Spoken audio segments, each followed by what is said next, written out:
de número 32, versos 22 a 32.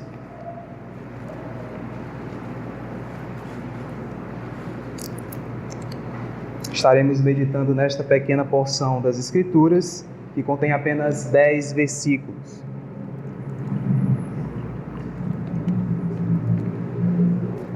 Eu estarei fazendo essa leitura e peço que os irmãos acompanhem atentamente. Porção intitulada de Jacó luta com Deus e transpõe o val de Jaboque. Assim diz a palavra de Deus. Levantou-se naquela mesma noite, tomou suas 2 mulheres, suas 2 servas e seus 11 filhos, e transpôs o val de Jaboque. Tomou-os e fê-los passar o ribeiro, fez passar tudo o que lhe pertencia, ficando ele só. E lutava com ele um homem até o romper do dia.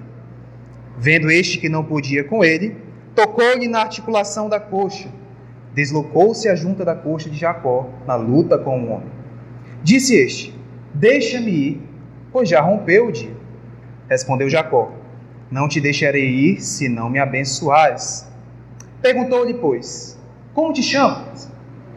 Ele disse e respondeu: Jacó.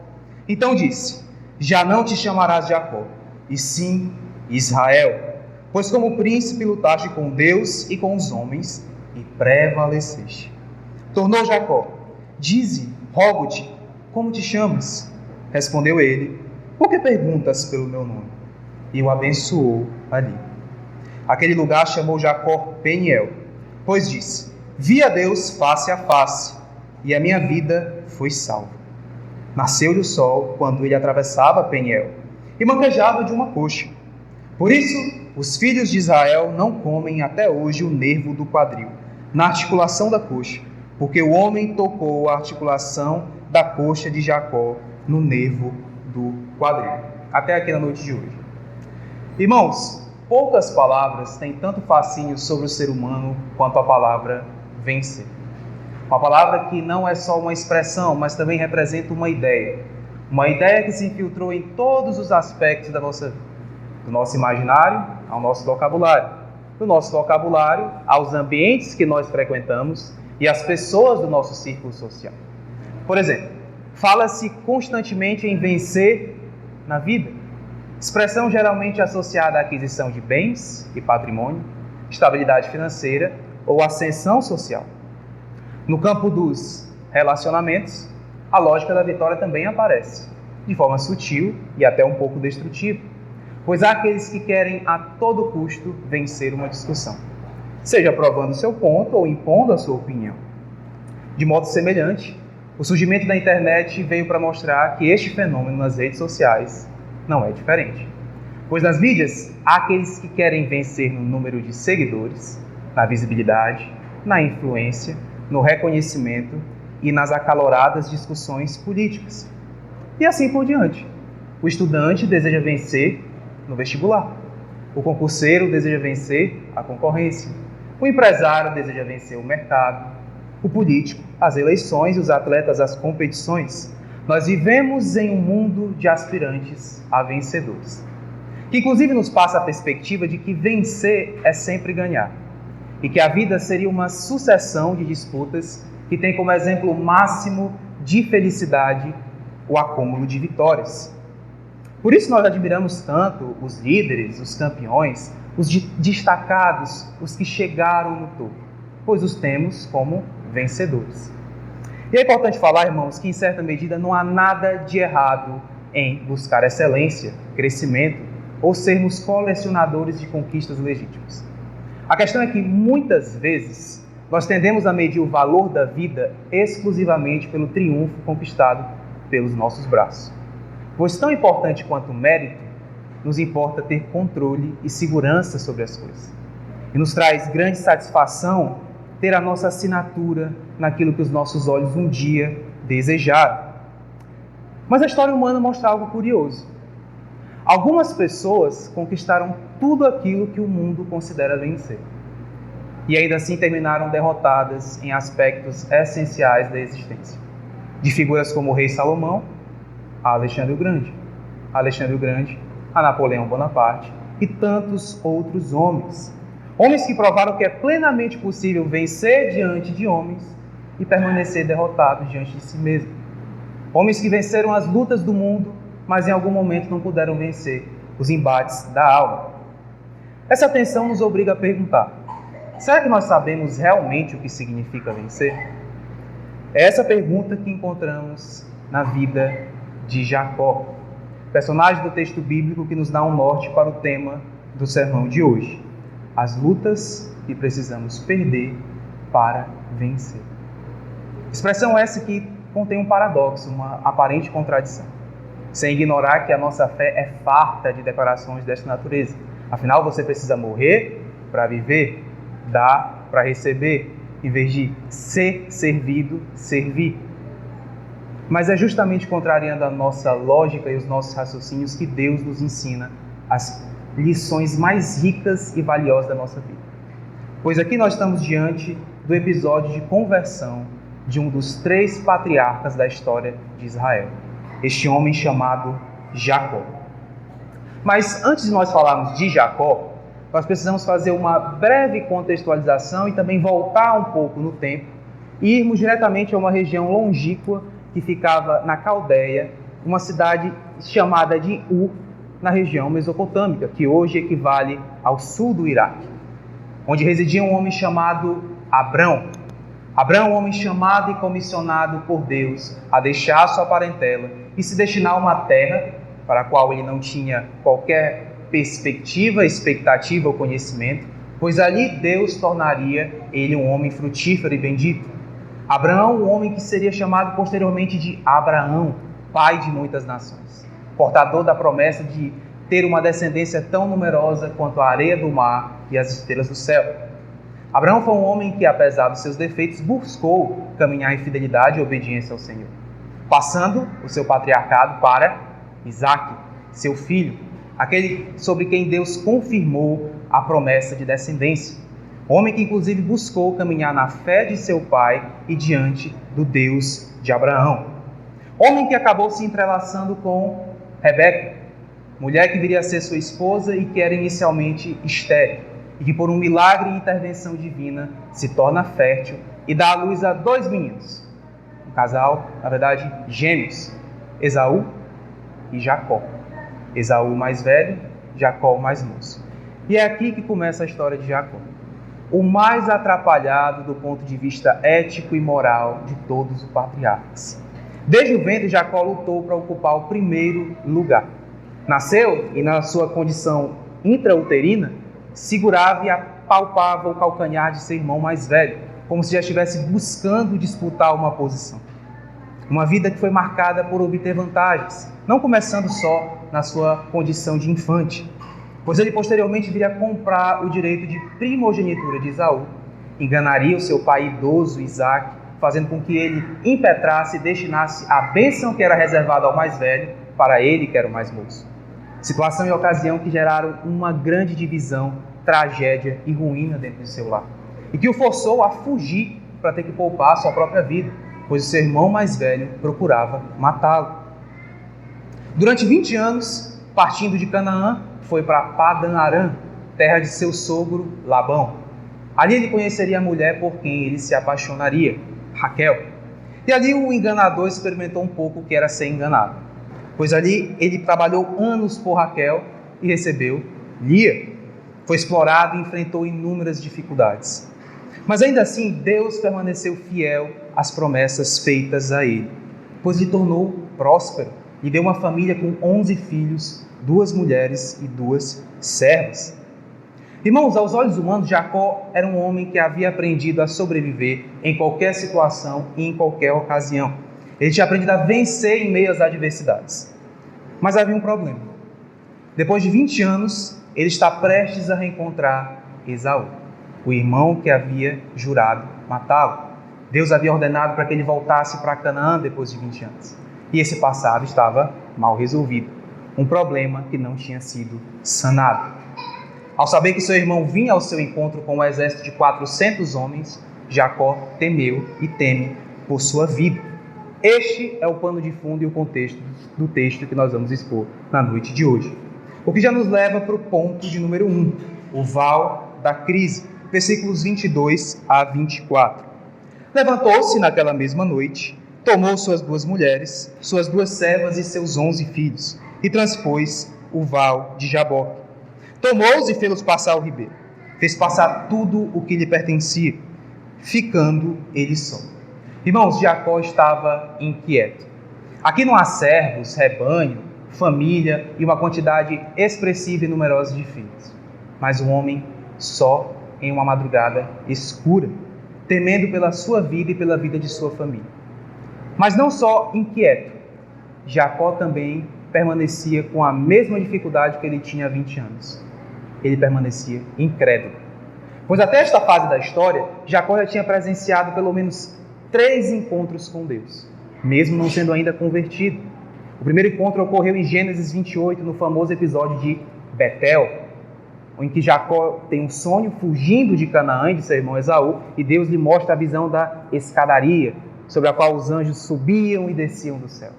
Oportunidade em que o próprio Deus havia dito, inclusive, que tornaria Jacó para aquela terra da qual estava fugindo e tornaria frutífera sua descendência, reafirmando a promessa que tinha sido feita a Abraão e a Isaac.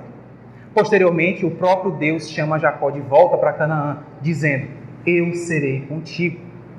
No capítulo de número 32, logo no início, nós vemos a ocasião em que os anjos de Manaim aparecem para Jacó, simbolizando e trazendo um sinal da providência, acompanhamento e livramento do Senhor sobre a sua vida.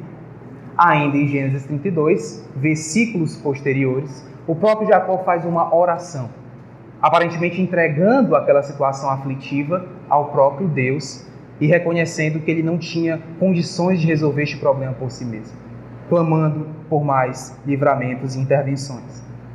Mas nada disso foi o bastante, pois em vez de confiar na promessa, Jacó seguia confiando na sua destra.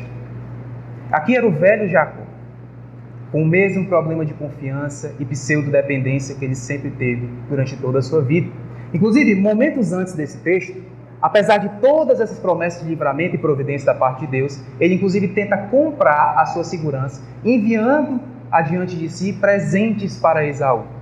Não só buscando aplacar a sua ira, mas também buscando obter um salvo-conduto. Era um homem que tinha uma grande dificuldade e permanecia com as suas tentativas sagazes e furtivas de vencer pelos seus próprios méritos. Qual é a pedagogia que Deus usa com Jacó? Qual é o método que Deus usa para trabalhar com ele? O texto nos diz, logo no início do versículo 24, ficando ele só. Deus deixa Jacó sozinho. Deus deixa Jacó sem tudo aquilo que poderia apresentar algum recurso de segurança, estabilidade ou confiança para ele. Em Betel, quando Jacó fugia de Esaú, Deus havia aparecido para ele em sonho e havia assegurado uma promessa. Lá ele estava indefeso. 20 anos depois, agora em Peniel, Jacó novamente está sozinho. Mas agora ele não é um fugitivo, ele é um homem que tem posses, tem família, tem filhos. Mas nas duas situações, tanto na partida quanto na volta, Deus trabalha a mesma coisa na vida dele. Absoluta dependência. E essa é a primeira coisa que Deus trabalha na vida de qualquer filho seu, meus irmãos. Ele, primeiramente, assim como fez com Jacó, destrói qualquer falsa percepção de controle e domínio sobre as coisas. Pois é enganosa a noção de que nós possuímos domínio sobre aquilo que está ao nosso redor e ao nosso derredor. Desde o emprego que nós conseguimos semana passada, a empresa fundada há 10 anos, ao casamento que foi celebrado ontem, aos filhos que nasceram, ao contrato que nós celebramos. Tudo isso é como água que nós tentamos deter com as nossas mãos. Escorrem pelos nossos dedos em qualquer tentativa de pressão. E Deus ele vai diretamente da nossa falsa percepção de autossuficiência. Porque quando nós perdemos essas coisas, é que nós confiamos, nós na verdade demonstramos se confiamos nele ou naquilo que ele nos deu. Pois muitas vezes nós confiamos nas bênçãos de Deus, mas não no Deus da bênção. É esse diferencial que ele busca trabalhar nas nossas vidas, assim como ele trabalhou na vida deste homem. São essas perdas, inclusive, que às vezes são rasteiras que levam os nossos joelhos para o chão, seja em contrição ou em oração. Deus nos leva, irmãos, por meio do nada, para nos mostrar e nos lembrar que tudo que nós temos é Ele. Muito se fala a respeito de situações aflitivas, usando a nomenclatura deserto, né? Os irmãos do meio evangélico usam bastante essa expressão, estou passando por um deserto. Uma expressão essa aqui no texto bíblico, ela tem um significado muito rico e importante. Deserto não é só região territorial ou geográfica. No hebraico, a expressão usada é midbar, que compartilha a mesma raiz com outra expressão chamada davar, que significa palavra. Por isso, na tradição judaica, deserto é um local onde você se cala e Deus fala. Onde você aprende e busca ouvir com aquele e é o único que pode lhe ensinar. Como diria Tim Keller, você não percebe que Jesus é tudo o que você precisa até Jesus ser tudo o que você tem. Por isso Deus nos conduz tanto a vales, a vales, como no caso de Jacó, e a desertos. Para nós lembrarmos dessa verdade fundamental que nós professamos tanto no nosso cotidiano. Tudo que eu preciso é Jesus, tudo que eu tenho é Jesus. Mas até você lembrar que isso é uma verdade na sua vida, você precisa ser deixado em solidão. Pois é nos campos de solidão que Deus trata o nosso coração. Por isso que os vales escuros de solidão não são sinais de abandono. Eles são o primeiro convite de encontro de Deus para o seu povo. O que já nos leva para o segundo ponto. Confissão de dependência. Parte B do versículo 24 a versículo de número 27. E lutava com ele um homem, até ao romper do dia. Vendo este que não podia com ele, tocou-lhe na articulação da coxa. Deslocou-se a junta da coxa de Jacó na luta com o homem. Disse este: deixa-me ir, pois já rompeu o dia. Respondeu Jacó: não te deixarei ir, senão me abençoares.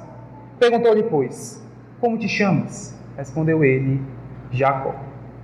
Aqui, irmãos, há apenas Jacó e a pessoa contra a qual ele lutou a vida inteira. Este homem que, de maneira misteriosa, entra em um embate físico com ele, que por sua vez acaba ferido e lesionado na perna. Este homem, que faz parte de uma passagem muito conhecida no nosso meio, carrega uma grande discussão a respeito da sua identidade. Seria ele um anjo? Tanto que há uma canção destinada a essa passagem. Jacó segurou o anjo e não deixou subir. Seria o próprio Deus? Seria um anjo da mais alta hierarquia? Seria uma pré-encarnação de Jesus Cristo? Todas essas são teorias e conclusões que muitos teólogos se debruçam a especular e buscam alcançar. Mas no texto bíblico nós temos dois indícios que nos levam a crer que este não era um anjo ordinário ou convencional. O primeiro indício nesta passagem é a fala de Jacó. O próprio Jacó vai se referir a este homem como Deus. E o segundo é que este homem também vai se referir a si mesmo como Deus. Mas não somente isso. Este anjo é uma modalidade de anjo que aparece corriqueira e frequentemente no Antigo Testamento. É o mesmo anjo que aparece para Abraão, é o mesmo anjo que aparece para os 3 amigos de Daniel, é o mesmo anjo que fala por meio da sarça ardente que não queimava a Moisés. É o anjo do Senhor. O anjo que de maneira muito misteriosa e enigmática é o próprio Deus. Representa de forma bem completa e bem perfeita a divindade.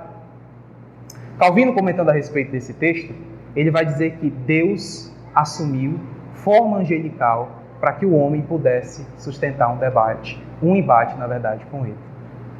Para que o homem pudesse conflitar com ele. Curiosamente, estendendo seus comentários, porque traz uma estranheza. Como um homem pode lutar e embater com Deus? Como um homem pode, inclusive, prevalecer em uma luta contra Deus? Calvino vai dizer que neste embate é como se Deus com uma mão se opusesse ao homem, que é Jacó, e com outra o sustentasse, para que ele tivesse possibilidade de vencê-lo nesse embate. Como se explica isso, irmãos? É um mistério. A mais alta teologia não vai conseguir ter uma explicação conclusiva a respeito disso, senão usando a expressão mistério, que tem como base uma única palavra: misericórdia. Pois só o nosso Deus, que é o Criador dos céus e da terra, o Deus que criou astros, galáxias e universos, o Deus Todo-Poderoso, que deixa os átrios da sua majestade para vir pisar em uma terra de pobreza e simplicidade, para vir ao encontro e ao resgate das suas criaturas. Então Jacó, em meio a essa luta, apresenta um clamor. Um clamor que parece, em primeiro momento, barganhoso ou interesseiro. Afinal, ele pede e clama por uma bênção. Mas existe um personagem do texto bíblico que, com o seu livro profético, nos dá um panorama melhor a respeito dessa situação. Eu convido os irmãos a irem para Oséias, capítulo de número 12. Oséias, capítulo de número 12, versos 3 a 4.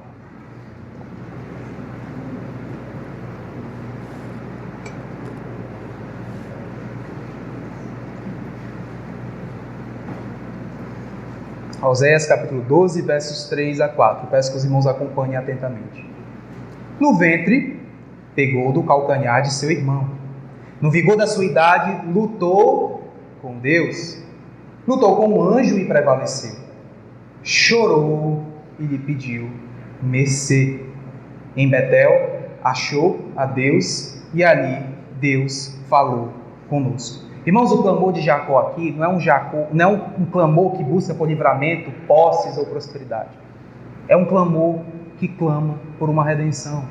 É um clamor que busca uma renovação, uma transformação do seu passado e modificação do seu presente. Não é algo que busca somente uma vantagem pessoal, como se pudesse trocar de maneira barganhosa favores com Deus. Não se trata de alguém que vê Deus como uma fonte de prosperidade ou de concessão de bênçãos materiais, mas um homem que quer redenção. Mas Deus, antes de dar redenção, Ele faz uma coisa bem interessante, como Ele já fez com todos nós que já conhecemos o Senhor aqui presentes. Ele faz confrontação. Vamos voltar para o episódio no qual Jacó furtou a bênção de Esaú.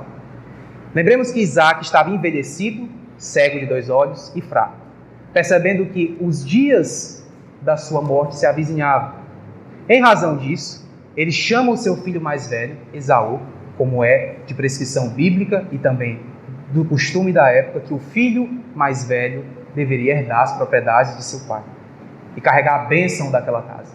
Então ele chama: meu filho, traze-me uma caça para que eu saboreie, te abençoe antes que eu morra. Esaú, então, que era caçador, homem do campo, foi apanhar a caça. Ouvindo de maneira indevida, insensata e pecaminosa esta conversa, Rebeca, mãe dos gêmeos, e também guiada por um favoritismo em relação ao filho mais novo, busca subverter o plano de Isaac. Ela diz para que Jacó fosse buscar no rebanho 2 novilhos, e que na verdade fosse apresentado este sacrifício para que Isaac comesse e ele, Jacó, se passasse por Esaú. Jacó, inclusive, receia em primeiro momento, fala assim: não, mas eu não sou como meu irmão tem pelos, meu pai vai perceber e eu não receberei bênção e sim maldição. Rebeca então dobra a aposta: que caia sobre mim esta maldição, meu filho. Então instruiu-lhe a fazer como melhor procedesse para que Isaac acreditasse que era Esaú. Deu a melhor roupa de Esaú e também cobriu os braços de Jacó com peles de cravo, para que Isaac achasse que fosse o filho mais velho. E assim foi feito. Jacó então se apresenta a Isaac: meu pai. Isaac pergunta: quem és tu? Sou eu, Esaú, teu filho. Nessa situação, como todo pai conhece muito bem a prole que gera no mundo, pergunta: como pudeste achar tão rápido esta caça? Jacó responde: foi o Senhor teu Deus que mandou a tua caça ao meu encontro. Ainda usa o nome de Deus para mentir. Em seguida, Isaac, ainda receoso, pede para ele se aproximar para apalpar. Deixa eu ver se tu é mesmo meu filho. Apalpa e diz: a voz é de Jacó, mas o corpo é de Esaú. Mais uma vez pergunta: és tu mesmo meu filho Esaú? Sim, sou eu. 20 anos depois, agora em Peniel, esta mesma pergunta reaparece. Versículo de número 27. Perguntou-lhe, pois: como te chamas? Respondeu: Jacó. Aqui não é o pai terreno perguntando quem ele é. Aqui era o próprio Deus querendo ouvir dele uma confissão a respeito do passado que carregava tanta desolação. 20 anos depois, irmãos, Deus começou a trabalhar no passado de Jacó, buscando redimir a sua história e fazendo reconhecer a tortuosidade dos seus caminhos, a vileza da vida que ele havia conduzido até aqui. E é assim que Deus trata os seus filhos. Quem não lembra de Davi, quando caiu em adultério e matou um homem inocente para ficar com uma mulher que não lhe pertencia? Passando por um período significativo em estado de pecado, até que o próprio Deus, por meio de Natã, fosse lá confrontá-lo, para que ele então exprimisse a declaração: eu pequei contra o Senhor. De modo semelhante, no Novo Testamento, Deus, na figura de Jesus Cristo, faz a mesma coisa com Pedro, que por 3 vezes o negou e por 3 vezes Jesus perguntou: tu me amas? Esse é um princípio bíblico que nos passa uma lição muito peculiar. Toda restauração começa primeiro com uma confissão. Toda restauração começa primeiro com uma confissão, pois não há cura sem antes haver diagnóstico. E toda doença, antes de ser tratada, precisa ser examinada. Patologia e enfermidade. Pois é isso que o nosso pecado e o nosso estado de pecaminosidade é diante do nosso Deus. É uma doença. Nós não cantamos ainda há pouco aqui, o segundo louvor deste culto: dá-me de beber, pois tenho sede. Para você ser saciado com águas eternas, você tem que primeiro professar a sua sede. Para que você seja pleno e satisfeito no Senhor, confesse quem é você e como a sua vida tem sido um atestado de ofensa ao Deus Criador. Enquanto nós não confessamos, irmãos, a nossa pecaminosidade, nós não temos verdadeira espiritualidade. Todo convertido passou por esse processo. Quando compreendeu as misérias da própria vida, a desgraça do próprio trajeto, pôde exclamar que precisava de um Salvador. Afinal, Deus nos salva, mas nos salva de quê? De você, da sua vida, que você precisa, antes de interpretar como salvação, entender que era perdição. Então Deus, ele não apaga o nosso passado de maneira automática e instantânea. Primeiro, ele nos confronta com ele. É por isso, irmãos, que nós não podemos manter os peduricalhos que fazem divisão da nossa alma com o Senhor. Pecados que vez ou outra nos alcançam, semanal, mensalmente, anualmente. Pecados que nós cultivamos, regamos e adoramos revisitar do nosso coração. Deus, ele não se reconcilia e não restaura aqueles que não confessaram. Pois é preciso primeiro confrontar o nosso passado para que nós tenhamos vida no presente. Por isso que nenhum filho de Deus é restaurado até que tenha confessado. E só é salvo aquele que reconheceu que estava perdido. Assim como Jacó reconheceu. E Jacó reconhece, irmãos, depois do homem lesionar sua coxa. Pois até então ele estava lutando. Apenas quando ele reconhece que não pode mais vencer, é que ele faz essa exclamação. Para que não fosse por merecimento, esforço, mas sim por graça. Que nos leva ao terceiro ponto. A identidade transformada pela graça. Versos 28 a 30. Então disse: já não te chamarás Jacó, e sim Israel, pois como príncipe lutaste com Deus e com os homens e prevaleceste. Tornou Jacó: dize, rogo-te, como te chamas? Respondeu ele: por que perguntas pelo meu nome? E o abençoou ali. Aquele lugar chamou Jacó Peniel, pois disse: vi a Deus face a face, e a minha vida foi salva.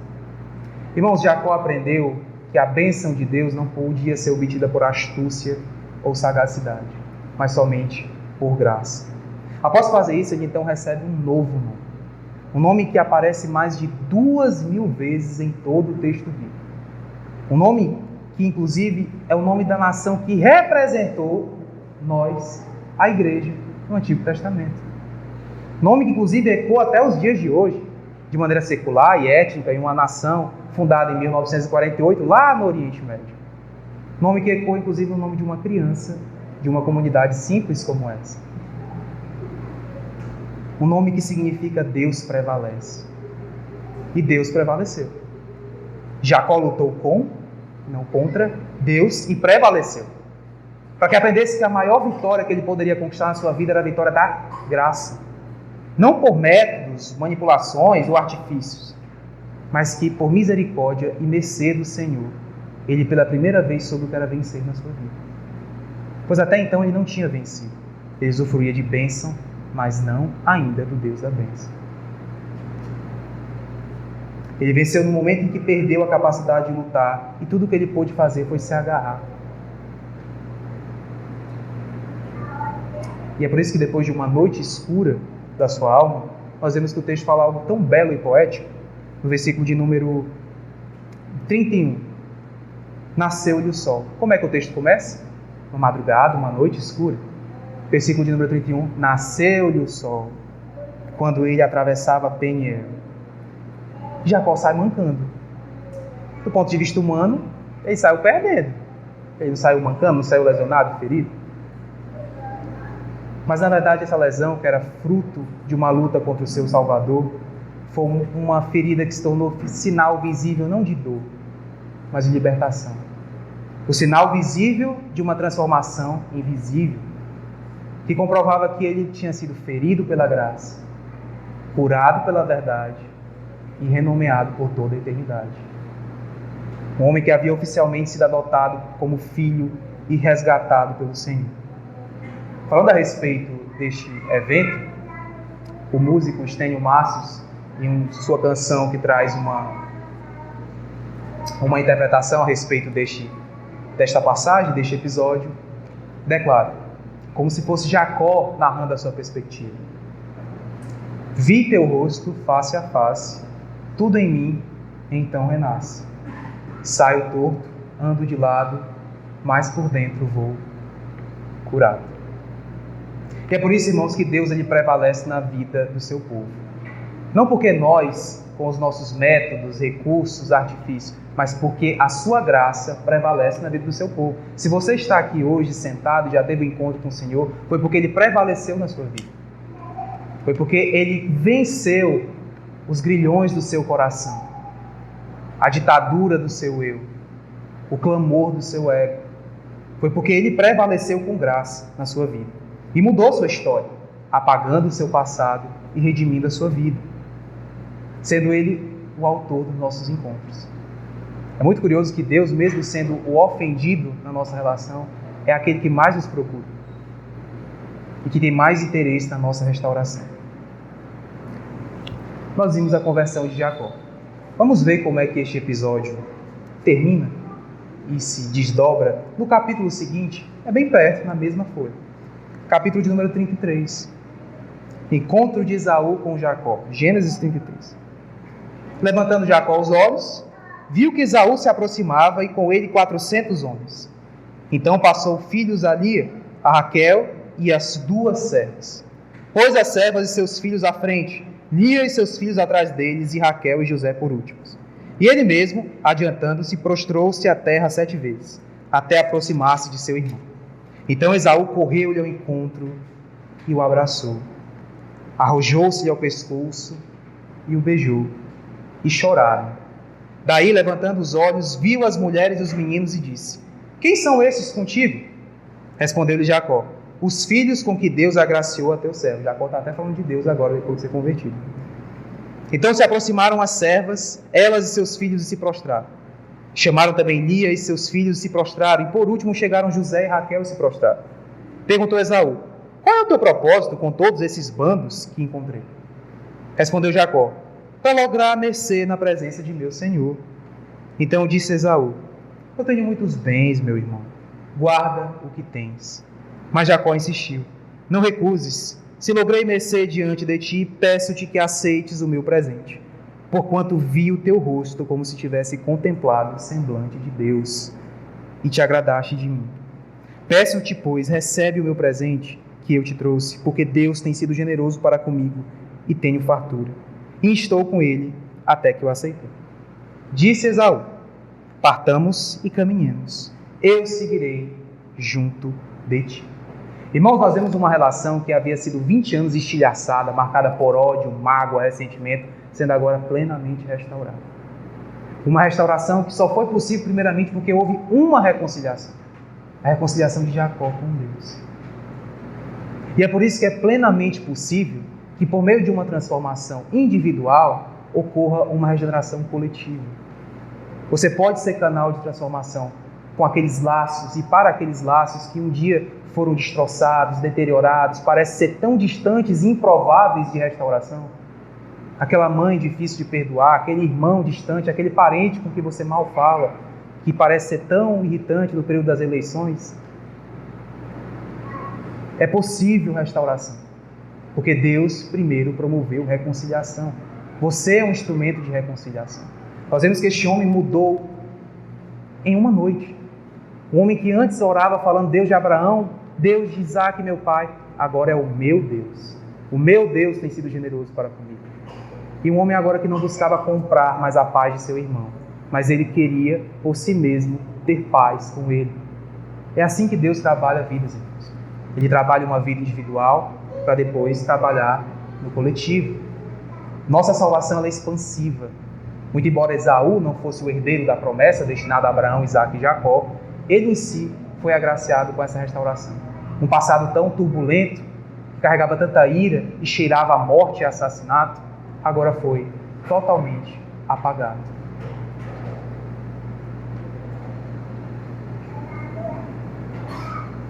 E o texto não acaba por aqui. No Antigo Testamento nós vimos e vemos que Deus ele se manifesta através de teofanias, manifestações visíveis e temporárias dele mesmo. No Novo Testamento nós vemos que esta revelação alcança a sua plenitude. Vamos para 2 Coríntios, capítulo 4, verso de número 6.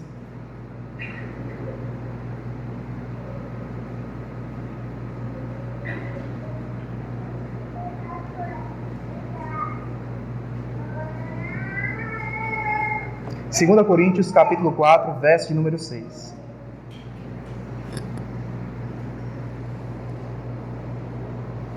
Tá quente, viu?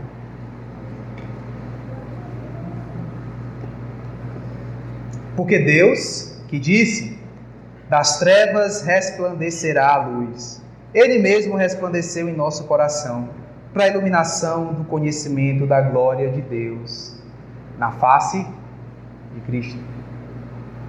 Irmãos, uma experiência como a de Jacó é muito tentadora para nós anelarmos e desejarmos ter na mesma proporção. Mas você que é filho do Senhor, você que já carrega o brilho do Espírito Santo, o bom perfume de Cristo, a graça do Evangelho, você já contemplou a face de Deus por meio do Espírito Santo. Esse Deus já se revelou na particularidade e peculiaridade da sua vida quando lhe resgatou. E este mesmo Deus esteve presente aqui há 2000 anos, como diz o apóstolo João, que tabernaculou no nosso meio, cheio de graça e verdade, e que era a luz dos homens que resplandecia nas trevas. Este mesmo Deus que já nasceu no seu coração, e para você que ainda não foi agraciado com essa salvação, hoje ainda tem a face virada para você. Ainda tem os olhos voltados para você. Para que você também possa, assim como Jacó, dizer, vi Deus e minha vida foi salva. Ele ainda resgata, Ele ainda reconcilia, Ele ainda procura e regenera. É isso que o nosso Deus é capaz de fazer.